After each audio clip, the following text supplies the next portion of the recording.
How am I going to start this video? Oh, you're here. Welcome to episode 4. Hey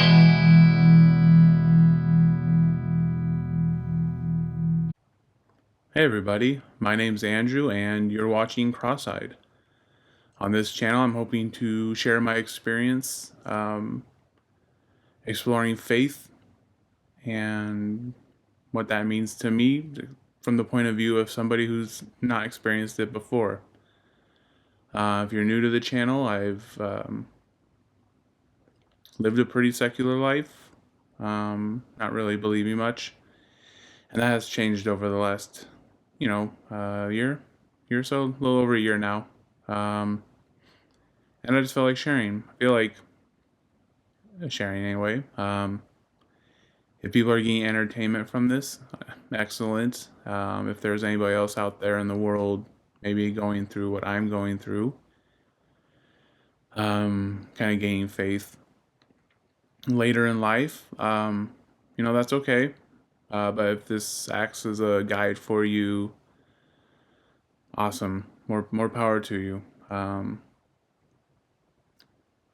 Weather's changing, fall is upon us. Hope everyone out there is doing well. In my adventures, what have I been up to? So this video, I will be talking about my most recently went to a Lutheran church here in Washington State. This one specifically was Peace Lutheran Church in Puyallup, Washington. It's probably one of the older buildings in that town.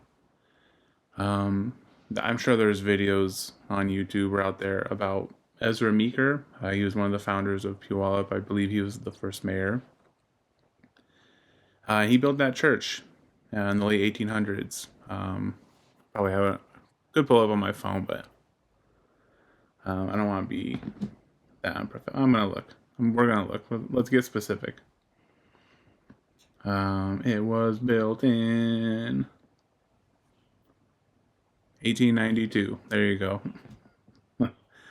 That's just a cool. If you've watched my other videos, I have a soft spot for cool architecture. I love older buildings. I love older churches. I don't think you have to be in a cool building to worship God. I think you can worship Him wherever you can and wherever you can make time. I like to think He knows our hearts. If we have good intentions, do it in your home. Take a couple minutes. But I digress. I did go to a really cool Lutheran church. It wasn't grand. I know there's some like grand, huge, cavernous churches with the organs and the stained glass and the real Gothic vibes. And this was more like, even though we're in Washington, it gave more of a settlers church vibe, which I kind of like. It's just real quaint. It's old, like I said, older building. It's white with the red doors. I think that's kind of a tradition with Protestant churches. And yeah, I just went on a nice, quiet Sunday morning to service, and the interior was really nice. Maybe I'll splice in now the interior shots. Just very homey feeling. I've been in big churches, I've been in small churches. This was a cozy church. Cozy in a good way. I've learned in my journeys and my adventures, I do like a little bit, I feel less overwhelmed when it's a smaller group of people, clergy. I forget. But it was good. I could ramble on about just the building for far too long. I will back up a little bit and say I chose a Lutheran church. I do have a fancy spreadsheet of all the churches I'd like to visit, and it's sorted by where they are and their service time and denomination, because that's normal, right? To have a spreadsheet of churches to visit. I think I chose the Lutheran route this most recent Sunday because I was falling back on my father's side of the family, going back a long time, a couple hundred years probably, as far as I know. We've just been Lutheran. My family came from Germany. And that is where Lutheranism started. Not that you have to be what your family is, and you don't figure out what works for you, I guess. And that's another topic for another time, but you don't have to follow in your family's footsteps when you are trying to build a relationship with God, find your faith. I think it's more important to find your truth. I don't know if that's cliche, but I do believe that. But for this time, I went to the Lutheran route. There are tons of videos. It's not really a history channel. If you, for some reason, you're watching this and you're not familiar, the Lutheran branch was the first expansion from the Catholic Church, the first branch of Protestantism. It kind of led to other people branching off and doing their thing. Little different theology, obviously, with them being a more direct branch off. There are some similarities if you were to compare a Lutheran service to a Catholic service. Again, get there Sunday morning. I've never had a bad experience going to church. Obviously, I'm usually in a good mood, usually looking forward to it. This one, I mentioned that the church was smaller. There's more people, so it felt not crowded. I said cozy earlier. Yeah, I'll stick with that word, cozy. So we get there. It opens with, and my recollection is probably bad. Really nice choir, like a nice 14 people choir. Probably half the people in the church were in the choir, which was really nice. A little bit envious. Maybe I'll get brave and do that someday. But yeah, really just good choir, good music. This one, so they had a guest preacher, so I can't say for certain that I was like, I've been to other churches where those sermons were really good and they really make you think. This one was a guest, and it was nice. They kind of, if you ask me what they talked about, I honestly don't remember, so it didn't really stick with me. But they were kind of there talking about helping the less fortunate, which I always appreciate. I think that's something more of us, including myself, could focus on. I am guilty of that. I can always help people more, even if it's like just the once more a month. Or just that one little bit more you can give. Somebody out there will benefit, appreciate it maybe more than you realize. Yeah, that's all. I don't have a big takeaway from the service. I'm planning to go back. I'm planning to go back because my overall vibes of the church were pleasant. It was a nice group of people. Coming from a guy who I'm pretty friendly, but I can be an introvert, so I understand not wanting to talk to a new guy.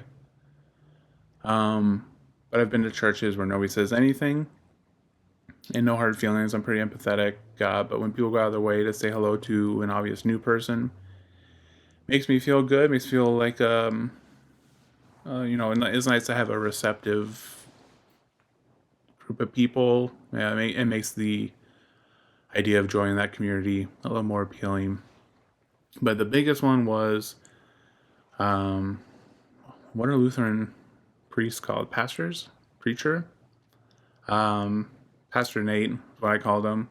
Super nice guy, so friendly. When the service was over, I'm sure he knows his flock. He's their shepherd. I'm sure he knows each face very well. So I'm sure a new face in there stood out to him. He made it a point after service was over and everyone was moving to fellowship and talk and have coffee. My favorite part. My kid. He came and talked to me. just one-on-one, super friendly and just a very warm face. And he was like, he recognized, like, hey, I've never seen you before, welcome. But what I appreciated was I kind of gave my little spiel. I'm kind of just trying to figure out what I believe and where I fit in. And he was just very receptive to that. And he was like, hit me up if you ever want to chat outside of a Sunday. If you just want to talk about whatever, let me know. And the fact that he offered that, I'm sure there's other pastors out there that have that mindset. I would hopefully think a lot of them do. But this is the first one that somebody offered that to me. I thought it was really nice. I'm definitely planning to take him up on that because I could talk about theology all day long. It's been my biggest obsession over the last year. It's very interesting to me. But what stood out to me was, though they're not Catholic, they still, Lutherans, they still they take communion. If you're Orthodox or Catholic, you might call it the Eucharist, the Lord's Supper. But they went through that, and one person kind of gestured at me to go up, and I had a moment of, oh, no, I can't do that. I'm not a member of the church. Old habits. I say habit. I've never traditionally went to church, but old theologies rubbed me off on me from family members. With the Catholics and other denominations, you usually don't take communion unless you're a full member of the church and baptized and regularly going. Depending on the denomination, it's a big deal. It's some denominations view it as symbolic. Others view it as quite literal, which I appreciate. That mindset. I admittedly am on the fence. I don't know what to think about that. And that's where. So they invited me up, and I was like, I respectfully said no. Later, I talked to the person who invited me up. I was like, I would explain my background. I was like, it didn't feel right. But they did make it a point to say, if you come back, you are 100% welcome to partake in communion. And I was very gracious. That was very kind of, nice to have an open communion. Maybe I'm a little old school. I do feel like maybe you should only take it if you're a member of the church. But I'm not going to gatekeep what the church's rules are. But they're up there, and I'm watching the people. And these are the moments I love. I love observing the different rites for each church. I don't even know if that's the correct word I want to use, but the different differences in ceremonies. And everyone's up there, and it's very, I don't want to say somber, serious. Communion should be, if you believe that. I don't know if I do or don't. I go back and forth. It's not a dig on if you do or you don't. I'd love to talk about it with more and figure it out for myself. But that's why. So watching everyone and they're kneeled up in the little banister, waiting for it, and it was broke the bread. It wasn't a communion wafer like I've seen at like a Catholic church, like unleavened wafer. But this was like a loaf of bread, and it looked nice because I think somebody with the parish or the priest maybe baked it himself. He breaks it, and everyone takes a little bit, and they take the wine or grape juice if you're a kid, or if you're abstaining from alcohol. Everything was it was good, very thoughtful. But I would have loved. I'm watching everybody take it,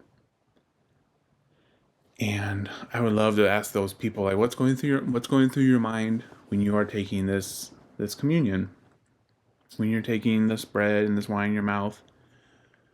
Are you praying, or is it a moment of silence for you? Is it, with the Lutherans, they don't believe in the exact theology that the Catholics believe, the transubstantiation with the Catholic Church, the mystery of faith. In the Catholic Church, they'll say that, and the wine and the wafer, the bread, literally become Jesus's. That's a hard word when you have a lisp. His body and blood in your body, and you're imbibing that, and it's becoming part of you, and it's a big deal. for that denomination. And my understanding is with the Lutheran Church, they believe in something similar. They still say Jesus is present in the bread and wine. But today in 2025, are people, do they still think that? Are they still holding on to this, I love saying that, the mystery of faith. There's some things we have to think, I think we just need to accept we can't comprehend, and that's part of having faith in God. Yeah, it's a tricky one. I would love to interview those people, ask them questions to respectfully, like, what are you thinking about when you're taking this bread from the pastor and this wine, and you're taking it? Is it ceremonial for you? Is it just like a nice thing you do? Do you actually think Jesus is within you? Like, is it, yeah, I would love to find out what people actually think. Because if you were to step back, younger Andrew of the past, year, 2 years ago, sounds wild, for lack of a nicer word. It's pretty intense to imagine like you're taking this and this transforming isn't even the right word for it. It's just becoming they mad to make their own word. But that's all. And I only ask because it's when I read the Bible, everyone's gonna, myself or somebody else, a guy down the street or a guy in another country, we're all gonna interpret things differently, and that's where it sometimes gets tricky. Where was it? I think I had this. I think in. Thank you. So in Luke, Gospel of Luke, he's there before we get to the crucifixion and when they're having the Last Supper, Jesus says to do this. He gives them the bread and the wine, and they're celebrating Passover, as the Jewish folks would do. And he says, "Do this in remembrance of me." And was that his intention? Are we supposed to keep doing it and just to remember him? I know later people took it to mean literally. I'm not a theologian, and there's people way smarter than me who've been studying this way longer than me. That's all. I think it's interesting to read that part. I would think Jesus intended us to partake in the supper, but in memorial, because I think he knew what was going to happen, and we do this to honor Jesus and remember him.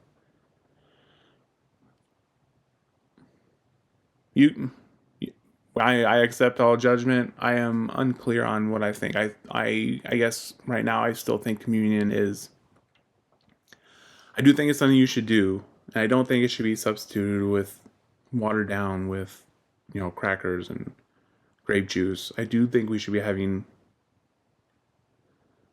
unleavened wafers ideally.